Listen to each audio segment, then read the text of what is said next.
Halo pemirsa, berjumpa lagi bersama dengan saya Kiki Cahya dalam iBreak. Saat ini di studio sudah hadir bersama dengan saya Bapak Sifrianus Justus Mambai selaku pejabat Bupati Yapen dan Ibu Rosita Mambai selaku PLT Kadis Pemberdayaan Perempuan dan Keluarga Berencana Kepulauan Yapen sekaligus Ketua Tim Penggerak PKK. Untuk membahas topik kita pada hari ini yaitu Yapen berhasil cegah stunting, gizi anak selalu ditingkatkan. Selamat pagi Bapak dan juga Ibu. Selamat pagi Mbak Kiki. Apa kabar hari ini? Puji Tuhan sehat. Ibu apa kabar?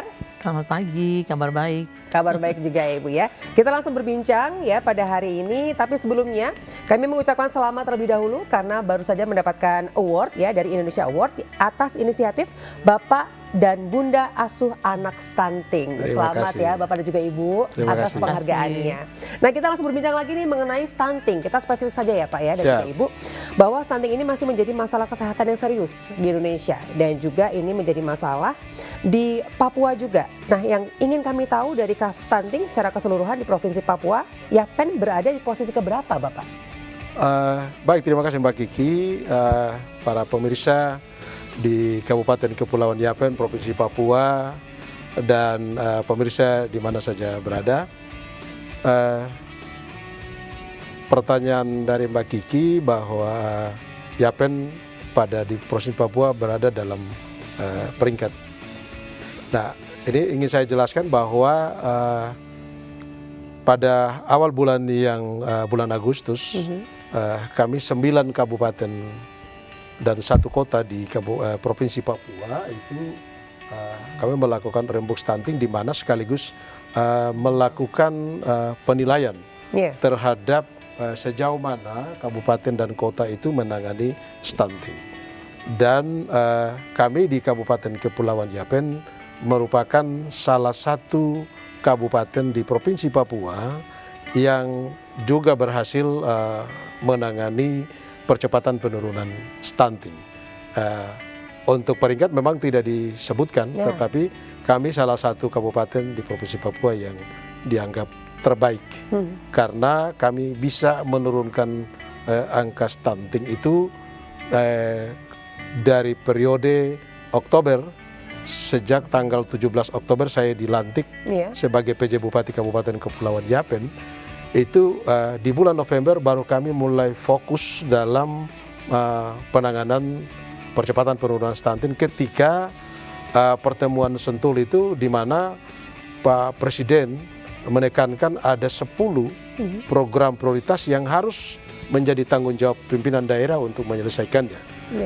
Salah satunya adalah stunting di mana pada tahun 2024 itu diharapkan seluruh Indonesia itu harus mencapai 14%. Nah sehingga kami Kabupaten Kepulauan sejak dilantik bulan November kami memulai fokus untuk penanganan penurunan stunting itu mulai diberlaku. Jadi kami dari bulan November itu sampai dengan Maret kami baru mencapai setelah yang diukur dalam pengukuran anak-anak yang berisiko stunting itu kami baru mencapai 16,11%. 16 dan yang ditargetkan adalah 14 seharusnya. Iya, masih di atas standar nasional yang ditentukan. Kemudian dari periode Maret sampai dengan periode Juni itu kami bisa menurunkan risiko stunting itu sampai dengan 4,89%.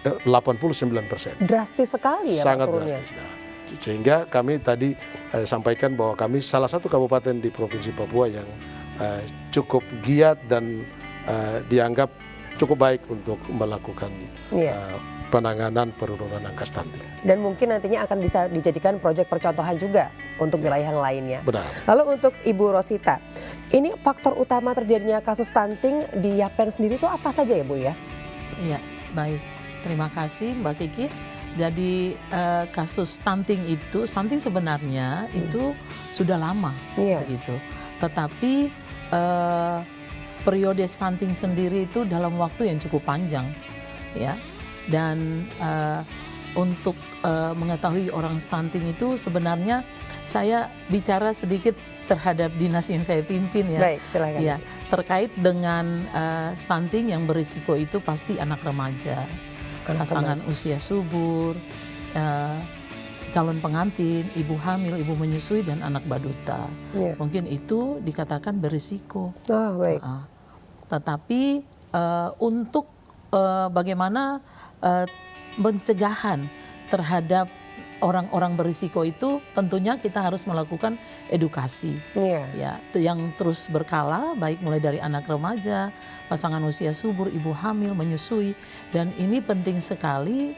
Dan di dalamnya juga bagaimana asupan gizinya yang terbaik, sehingga ketika ibu itu akan melahirkan, dia tentunya akan memiliki anak yang tidak nantinya akan berisiko terhadap stunting. Mungkin itu yang bisa saya sampaikan. Lalu mungkin yang ingin kami tahu juga, kendala apa saja sih Pak yang ditemui di lapangan pada saat sekian bulan Bapak mencanangkan program untuk menurunkan stunting di sana? Ya, baik. Memang di dalam penanganan anak-anak berisiko stunting, memang ada beberapa kendala-kendala. Pertama, salah satunya adalah misalnya perilaku. Perilaku dari ibu yang sebenarnya masih belum sadar tentang pentingnya itu. Kemudian ibu-ibu juga masih belum termotivasi untuk mengantarkan anaknya rajin ke pustu, ke posyandu untuk dilakukan pengukuran dan selalu diperiksa oleh baik tim posyandu maupun dari pustu. Nah, ini soal perilaku sikap.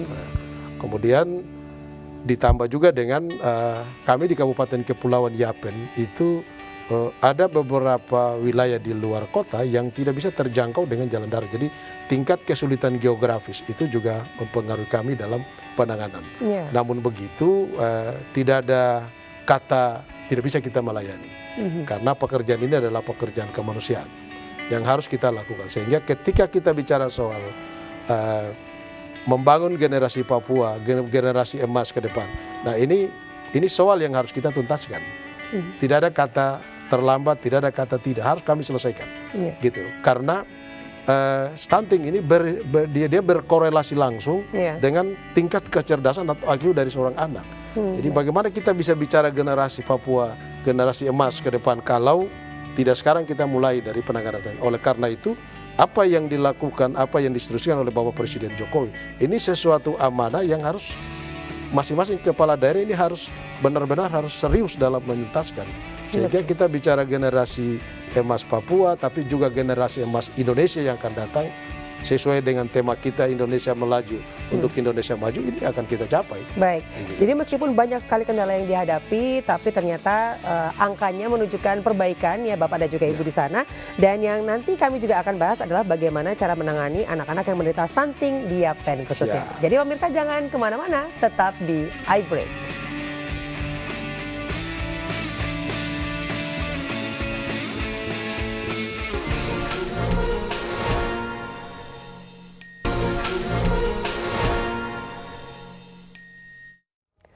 Kembali lagi bersama dengan saya Kiki Cahya di iBreak dan kita masih membahas mengenai tema kita pada hari ini, yaitu Yapen berhasil cegah stunting, gizi anak selalu ditingkatkan. Ibu Rosita, yang ingin kami tahu bagaimana cara penanganan stunting di Yapen sana, itu apa langkah-langkah yang sudah dijalankan oleh Ibu? Iya, baik, terima kasih. Langkah-langkah yang dilakukan di Kabupaten Kepulauan Yapen, pertama adalah ketiga pengukuhan Bapak Asuh Anak Stunting oleh Kepala BKKBN Pusat kepada para bupati, dan salah satunya adalah Bupati Kepulauan Yapen Bapak PJ. Dan ketiga beliau dikukuhkan di Biak, sekembalinya langsung mengukuhkan seluruh kepala OPD, tetapi juga Forkopindo dan BUMN dan BUMD untuk menjadi Bapak dan Ibu Asuh Anak Stunting. Dan ketiga itu maka giat-giat dilakukan. Bapak Asuh Anak Stunting ini sebagai penyalur makanan terhadap anak-anak yang ketiga pengukuran 3 bulan, dan mereka hasil pengukuran itu kan dimasukkan di dalam APPGM-nya Dinas Kesehatan, dan kita akan tahu di situ bahwa anak-anak ini stunting tinggal di mana. Jadi berdasarkan lokus yang ada, perlu saya sampaikan bahwa kami punya 17 distrik dan 165 kampung dan kelurahan, dan semuanya akan terdeteksi karena terkait penimbangan dan pengukuran yang dilakukan dan menggunakan aplikasi. Dan ketika digunakan aplikasi akan tahu bahwa di kampung ini, di lokus tempat di mana anak itu ada dengan namanya, dan setelah itu kami Dinas Pemberdayaan Perempuan dan Keluarga Berencana membuat SK BAAS, Bapak Asuh Anak Stunting, kepada seluruh OPD untuk menangani anak. Jadi ada 165 kampung, tetapi misalnya di salah satu kampung ada 6 anak yang dikatakan stunting, dan itu kami SK-kan, dan kepala OPD mereka langsung intervensi dengan memberikan makanan PMT 90 hari. Itu setiap hari. 90 hari, 3 bulan. Begitu. Dan setiap hari anak-anak itu diharuskan, pertama kepala OPD kami anjurkan supaya ketika turun ke kampung itu anak-anak harus dulu dilakukan pengukuran. Siapa yang melakukan pengukuran? Yaitu nakes di situ, bisa bidan tapi juga PJ Gizi. Ketika dilakukan pengukuran selesai, maka anak itu diatur menunya, dan kepala OPD yang menjadi penyalur itu mereka membawa bahan makanan yang mentah Ketika itu diolah oleh PJ Gizi dan diberikan setiap hari kepada anak-anak itu. 6 anak di salah satu kampung, berarti itu langsung terus setiap hari. Kalau anak tersebut tidak datang di pustu, berarti PJ Gizi dia akan mengantar ke rumah. Datang? Iya, datang ke rumah dan menunggu sampai anak itu makan sampai dengan selesai. Kenapa saya bisa sampaikan demikian? Karena kami juga membuat satu grup BAAS di Kabupaten Kepulauan Yapen yang pelaporannya tiap hari kami pantau apa yang diberikan oleh PJ Gizi terhadap anak-anak itu. Dan inilah yang dilakukan, dan semua OPD itu proaktif.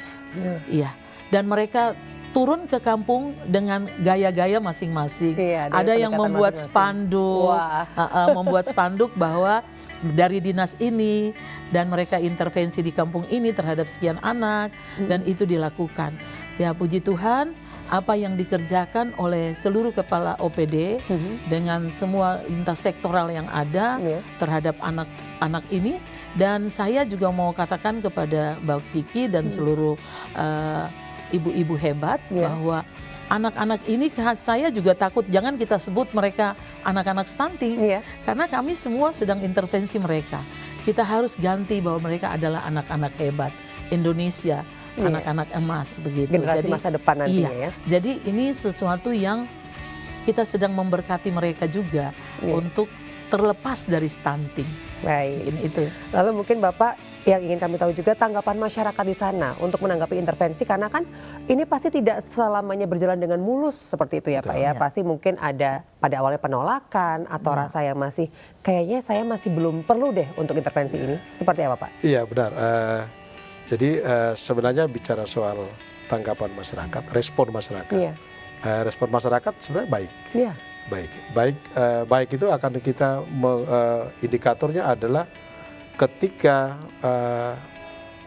penanganan stunting ini dikerjakan secara bersama-sama oleh seluruh Bapak Asuh Anak Stunting sesuai dengan lokusnya masing-masing, sesuai by name by address kepada mereka. Ini kemudian ada kesadaran yang muncul dari ibu-ibu yang selama ini masih bersikap apatis atau masih dianggap biasa-biasa saja, yang tidak membawa anak ke posyandu, ke pustu itu dianggap biasa. Ini ada terjadi perubahan perilaku. Ketika itu mereka mulai rajin membawa anaknya berbondong-bondong datang ke pustu untuk mendapat setelah pengukuran, tetapi juga mendapat intervensi terkait dengan pemberian asupan gizi yang dilakukan oleh para Bapak Asuh Anak Stunting. Dan ini sesuatu yang saya lihat kesadaran cukup luar biasa dibangun sekarang. Dan apa yang kami lakukan ini karena bagaimana seorang pimpinan daerah, bagaimana mampu menggerakkan seluruh sumber daya itu untuk bisa melakukan intervensi melalui kerjasama dan bekerja bersama-sama untuk penanganan stunting. Karena pekerjaan ini besar dan luas. Lalu variabel kami di Kepulauan Yapen itu hampir tersebar di seluruh kabupaten dengan tingkat kesulitan geografisnya, sehingga memang tidak bisa satu orang yang bekerja. Betul. Tugas kami adalah sebagai pimpinan nomor 1 adalah bagaimana mendorong kemudian menggerakkan seluruh sumber daya yang ada sehingga semua berpartisipasi bekerja. Dan nanti kita juga akan membahas mengenai pendekatan apa yang Bapak dan juga Ibu lakukan untuk mengambil hati masyarakat di sana. Jadi pemirsa jangan kemana-mana, tetap di iBreak.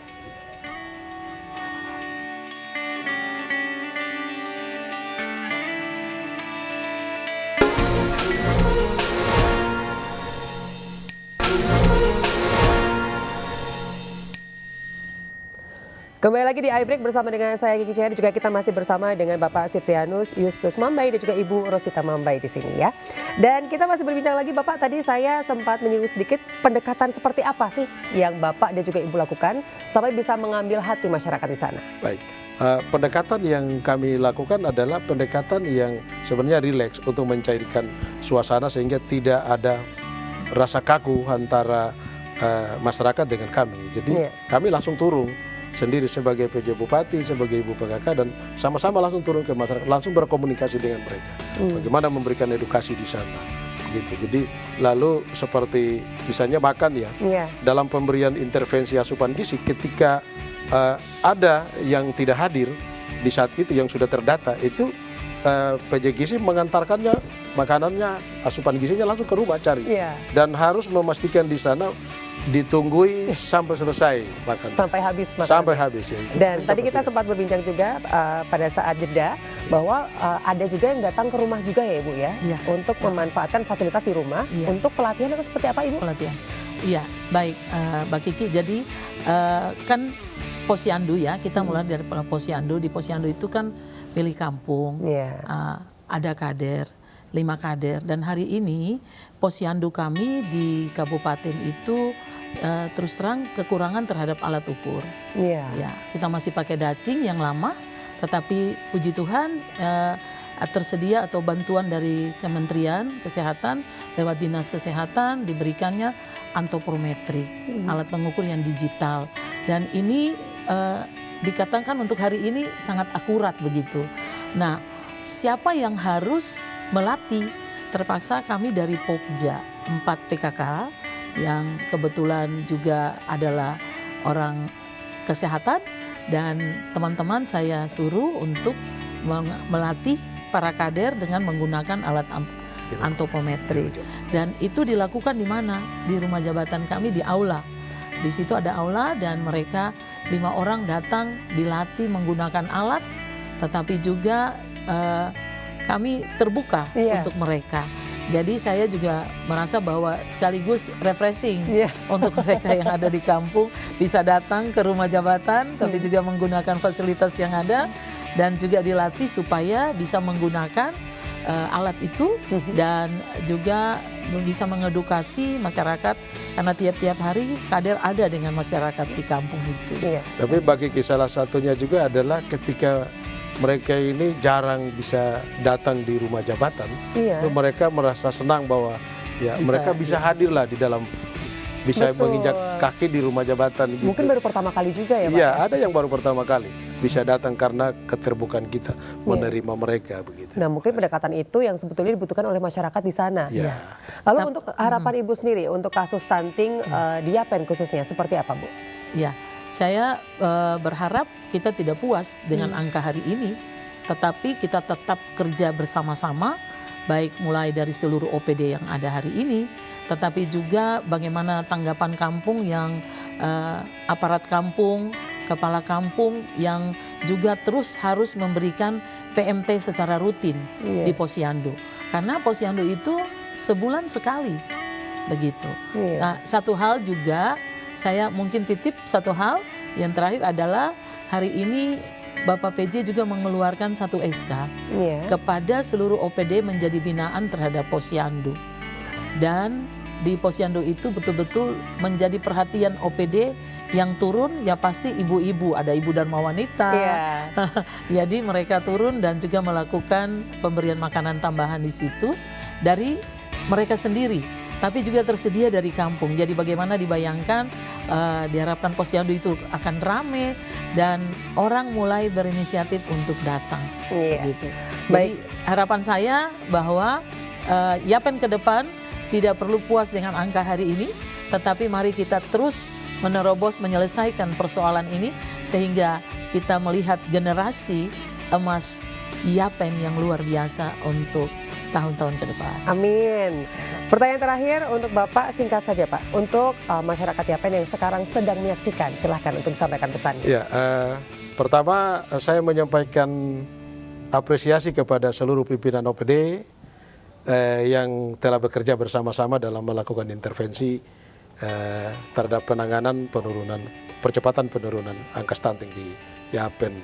Saya juga menyampaikan apresiasi kepada Pak Kajari, Pak Dandim, Pak Kapolres yang juga bagian dari Forkopimda, Sekda yang bekerja bersama-sama untuk penanganan.